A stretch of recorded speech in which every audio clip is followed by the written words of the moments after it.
Hey there, I'm Jackie Ferris. This week on the 302, we are at the Dover Art League checking out what's new and what you can do in 2025. Get ready, the 302 is headed your way.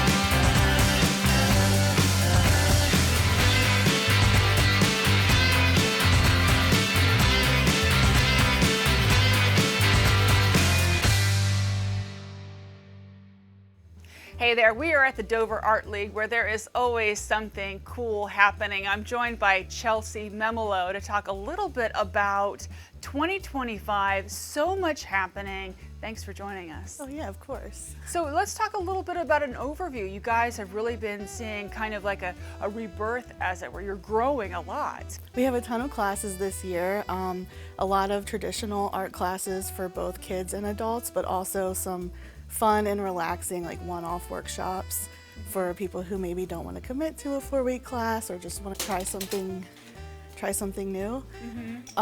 We also will be kind of relaunching Open Studios.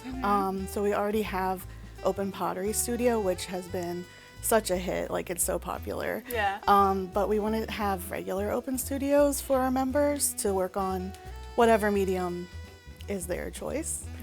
A lot of people don't have the space at home and they really want to like spread out and do whatever it is that moves them, right? Yeah, it's the space and like they can get a little messy, and they also really want to connect with other creative people.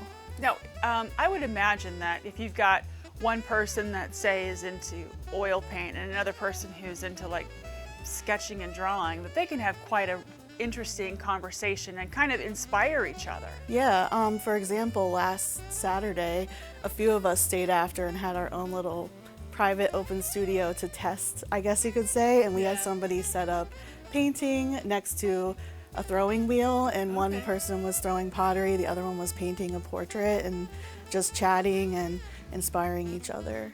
So when we talk about that space, we're in the space where this happens, right? So talk to me a little bit about, you know, what we've got here. I mean, it's amazing. There's like paint on the floor and all kinds of art everywhere. Oh yeah, the tables are little masterpieces of their own. If you look closely, you might have a message from one of the kids, which is fun. This is where we have all our classes. So we have kids classes, adult classes. We have a stained glass studio back here. This is also where our mini members makerspace is. It's kind of like soft launching. We have a few machines and tools for artists to use. So if you're a member, you can take advantage of some of the resources here, such as a Cricut. We have a 3D printer that's brand new, and we have 2 printing presses for printmaking. So when you talk about the classes, I'm going to back up and take you to the stained glass, because you know I've been working a lot and covering a lot of stained glass artisans and windows from back in the day. I mean, that is such a delicate but cool class to take. Talk to me about that. Yeah, it's very popular, and what I've seen from the students who have taken it, they tend to catch on pretty easily, and it's easy for beginners to get into. It seems kind of scary because there's like soldering iron and you're cutting glass. They say apparently if you're not a real stained glass artist till you get cut once or something. That's what they say. We got a lot of Band-Aids up here. But yeah, people have been responding really well to that one. And you mentioned the presses. Are they like wood block presses, or what's the process on the 2 presses that you have? Well, one of our presses, it's a little smaller, it's a tabletop, and we used it in our dry point printmaking workshop, and the instructor donated it to us for a little bit to use in our space.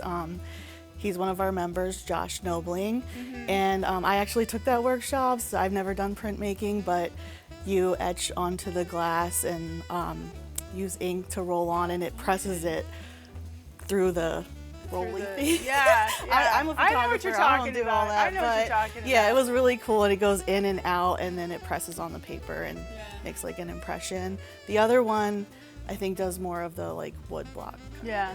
So a little bit of everything. Yeah. So if you want to get into it or you just want to have a really cool time exploring something new, just sign up and show up and here you go. Yeah, and become a member because Yeah. that gets you access to all of it. Now, how do you become a member? Come in person or do it online. It's very easy. We have memberships for students and seniors, individuals, and for a household. So if you want to join as a group, you can have up to 5 people that can take advantage of all the membership perks. So that'd be kind of cool to grab a girlfriend or two and come to a class and just really kind of get into a new medium. Oh yeah, yeah. Or throw some clay. Talk to me about Oh, that. yeah. That's popular, you said. Yes, and I'm really excited that we have a lot of new throwing classes, but also pottery workshops. So if you can't do the 6-week wheel class, you can take a gnome class. We had What's a gnome class? you use hand building techniques to make a gnome, like a garden gnome. Okay. It was so popular. They Really? made like an army of gnomes. It was wild. Maybe that we could one. get a 302 gnome. What do you think? Yeah? Yeah, yeah. Yeah, right Yeah. on. Well, that sounds really cool. So it's basically all levels, Yeah. all different types of mediums. And of course, all they have to do is go to your website and they'll find out when all this is happening and when your new shows are happening, that kind of thing. Yeah, you can become a member. You could even pitch a class you want to teach. Members get early access to classes too, so Yeah. they would get all of that. Yeah. So there's perks to Oh, being a yes, member. yes. Absolutely. Well, we're going to check out one of the board members that's over there on the 3D printer. Chelsea, thank you so much for sharing this makerspace and the classes with us. We're going to check in with you at the end of the show about some of the art downstairs, but right now we'll be right back.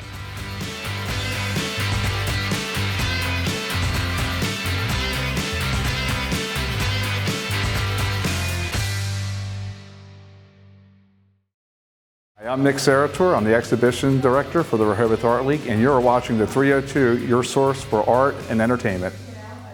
Welcome back. We're talking about the creative space here at the Dover Art League, and I'm joined by one of the board members. Her name is Ursula Sadiq. Ursula, thank you so much for joining us. Certainly. So you're here and you're working on the 3D printing space, which is also one of the new things that's happening here. So talk to me a little bit about, 3D printing as an art form.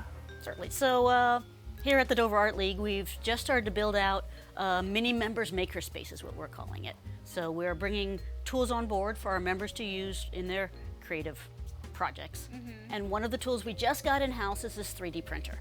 So a member can model their sculpture in 3D tools, on digital tools, send it to this printer, and get a 3D printout of whatever they create. Right now we're running it with some existing models that have been created, not here in-house, but have been created elsewhere, just to test out the machine. This is we're working, I think, on the 4th print to come off this machine, just running it through its paces to make sure it can help us give this offering to our members here. It's really cool, and I'm kind of interested to see where it goes, because you have to first create in a digital form the thing that you want to create, and then you watch it come alive. But I would imagine people will be using it in so many different ways artistically. Yeah, so 3D printers have been around for a number of years. They've just gotten to the point where they're really straightforward to use. And people will use them for like fixing a piece that's missing on their car, or to do some creative vase or a sculpture, make pieces that will then be used for other things, like in our pottery studio. People could make their own special mark to stamp their pottery with. Oh, that's cool. With a thing like a 3D printer. Now, is it hard to do the digital part of it? It takes some, just like with any other digital creation tool, you have to learn the interface. And some people are more adept at it than others, but it's not the easiest thing to learn to sculpt in 3D on a computer, but it's also not prohibitively difficult. There's a tool out there, a free tool called Tinkercad, which all the kids in school use to make their little 3D models. So you were saying that there's something that every 3D printer does first, prints the first time, and what is that? It's something called a Benchy, for benchmark, and it's this little guy right here. It's a little boat, a little tugboat, It's kind of the iconic model. It came preloaded on the machine. Okay. To first time you turn this guy on, this is the thing you print. Took about 20 minutes to print this thing. And the way the 3D printer works is layer by layer, it builds up on top of itself till you get the finished model. So why a tugboat? Why is this the benchmark? I don't know. So It's just kind of it like just, the it just iconic is. thing. Yes, it's just the first thing you print. I believe it has all the things you want a 3D printer to do with like some textures, some overhangs, some hollow spaces. It has like all the bits and pieces you want to make sure a printer can do, done in a cute little form, so it isn't just some boring Right. block. Right. That's really cool. So you're an artist. You said that you kind of tinker with many things. Talk to me a little bit about your art and how you might incorporate something like this into your work. So I went to school for engineering. So I have engineering degrees, University of Delaware and Carnegie Mellon, and did my early 20s career in engineering. And as time went on, I became more and more interested in the arts, and in particular outsider arts and large installations. So I spent some time understanding that art isn't just flat paintings you see in museums. It is the process of adding significance to everyday objects and bringing them together in a way that can tell a story or invoke emotion. And that really got me interested, and as I move on in life, I do more and more things which do that take an everyday item and make it more interesting, make you want to hang it on your wall or serve your drinks in it or that sort of thing. So I tinker. I like to do a little bit of this, a little bit of that. Done some glass blowing. I do some laser cutting. I do some paper cuts. Yeah. I've done some sewing. I've done some knitting. I tinker. I like to explore the different crafts. So one of the things I'd like to do is, I don't know if you saw out front, we have those beautiful storefront windows, so very large, to start building an installation that incorporates a scene. The scene will have a story, whether it's going to be outer space or the scene will be a garden scene, but it'll be a scene with various items built on our 3D printer. That'll be really cool. That's Now, can you do looking more forward than to. one color at a time, or is this You one can. color? Well, the setup we have right now is just one color. Okay. But you can definitely do multicolor prints. There are also some really cool filaments which are kind of iridescent and they change color. So there are a lot of things we can do with this guy. Again, he's brand new. He's been on for he's been set up for less than a month. So Oh, really? We're just trying to figure out all the things he can do and how best to teach it to our members so they can use it too. Do you think this is something that might turn into a class? Certainly. We'll certainly have a workshop that'll say, intro to the 3D printer, so that we'll give our members the foundation so that they can then make their own things. Because sometimes you walk up to it, you're like, okay, now what button do I press? There are a couple of steps to go through. I mean, just like the Cricut cutter, we have the Cricut vinyl cutter. Once you know how to use it, it's pretty straightforward. But you still need like an hour of somebody saying, okay, this is how you do it, this is what it does, this is what it doesn't do. It's all a part of the learning process. Yeah. Well, Ursula, thank you so much for sharing all of your history and your knowledge of the 3D printer. And we're going to see some really beautiful artwork from the Dover Art League members when we return.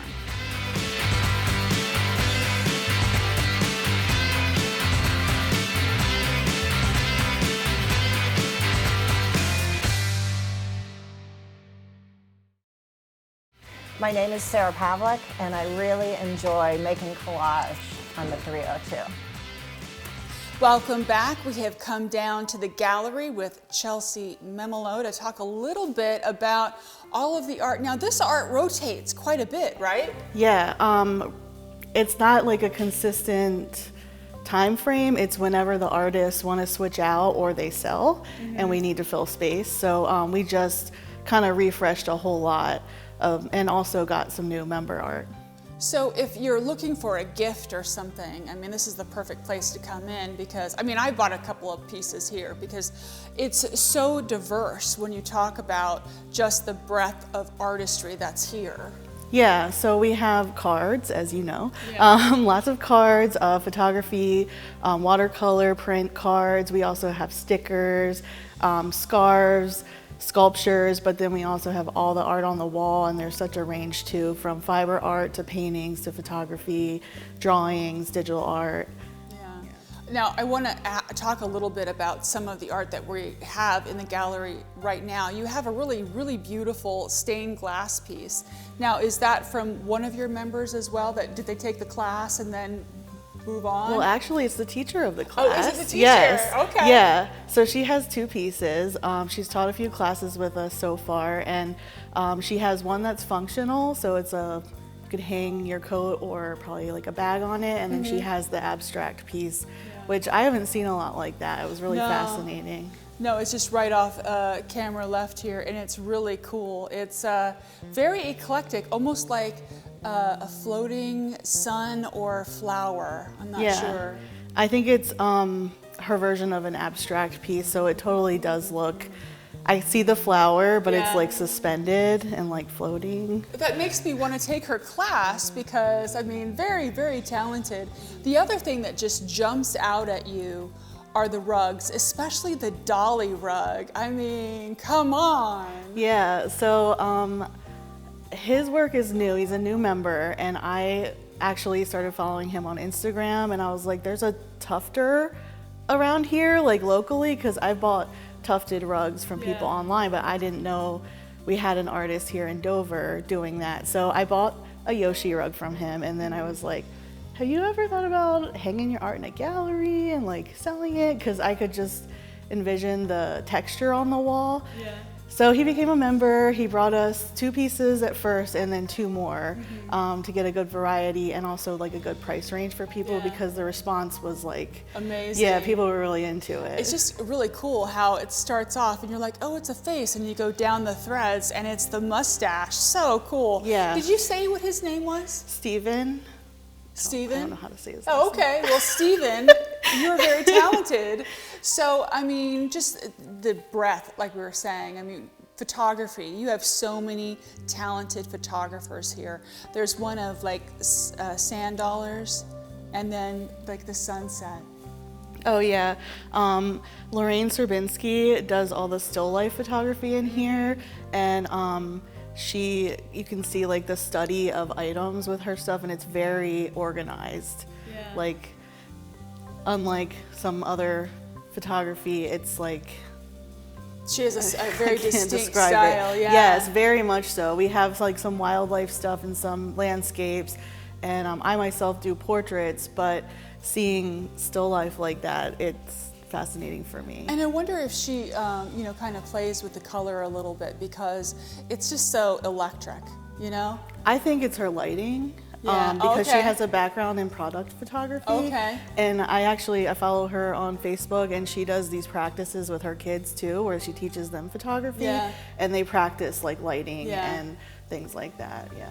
Yeah, we can't have a show here without talking about Kerry White. I mean, you've got a couple of really great pieces of his here, and it's just really amazing, just the richness and the emotion that he puts into each canvas. Yeah, for me, it's the texture that Yeah. usually speaks to me with his stuff. The rust, I don't know if you can see Yeah. it, but like it's behind us. That was really interesting, and he had some weird way of making the rust that was not paint and not Yeah. actually rust. So I love when he plays with the texture and like scratches into it or something. Like, well, we did a whole show with him. We were in his garage/studio, and he took us through the whole process, and he just really gets into it. And I mean, just the pieces that you have here, with this one over here is Kerry's as well, is that right? Yeah. Yeah, I mean, that kind of like, is it a spine? Is it what is it? But it's definitely got some, like you said, texture and emotion. And there's so. tension in that. Yeah, one, there is tension. There's a lot of tension in his work. You also have a lot of people who really show their love of nature. You got a lot of birds and lighthouses and landscapes. So if you're looking for whatever you're looking for, it seems like this is the place to find it. Yeah, we have a range of like traditional watercolor, all the way to like vibrant portraits and abstract with like collages and mixed media. So there's a range of of stuff. Of everything. Yeah. Well, Chelsea, thank you so much for letting us come in. It's always a pleasure to come and see what's new and everything, and I'm sure we will be back soon. Yeah, I can't wait to see you. We'll be right back.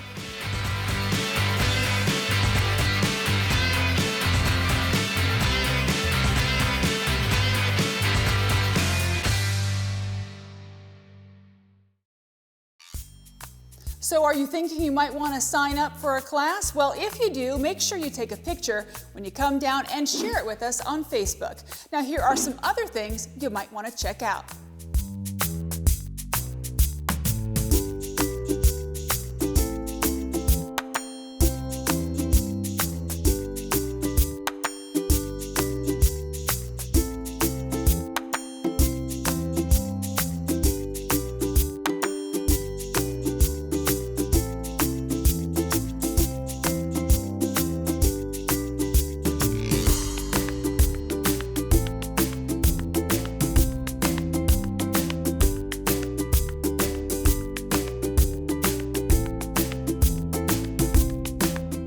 For more information on classes, exhibits, and how to pick up some fresh art, all you have to do is visit thedoverartleague.com. That'll do it for this week's episode of The 302. Make sure you follow us on Facebook for some behind-the-scenes content you're just not going to get anywhere else. That'll do it for this week's episode. We're going to leave you with some beauty shots of spring in bloom. Until next time, I'm Jackie Ferris. Tell them you saw it on The 302.